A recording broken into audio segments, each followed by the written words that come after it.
زبور نمبر 12۔ اے خداوند بچا لے، کیونکہ کوئی دیندار نہیں رہا، اور امانت دار لوگ بنی آدم میں سے مٹ گئے۔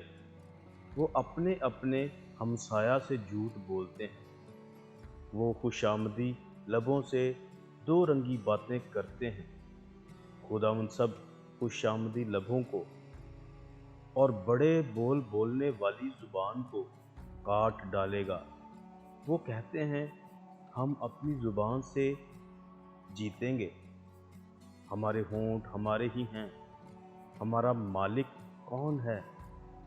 غریبوں کی تباہی اور مسکینوں کی آہ کے سبب سے خداوند فرماتا ہے کہ اب میں اٹھوں گا، اور جس پر وہ پھنکارتے ہیں اسے امن و امان میں رکھوں گا۔ خداوند کا کلام پاک ہے، اس چاندی کی مانند جو بھٹی میں مٹی پر تائی گئی اور 7 بار صاف کی گئی ہو۔ تو ہی اے خداوند ان کی حفاظت کرے گا، تو ہی ان کو اس پشت سے ہمیشہ تک بچائے رکھے گا۔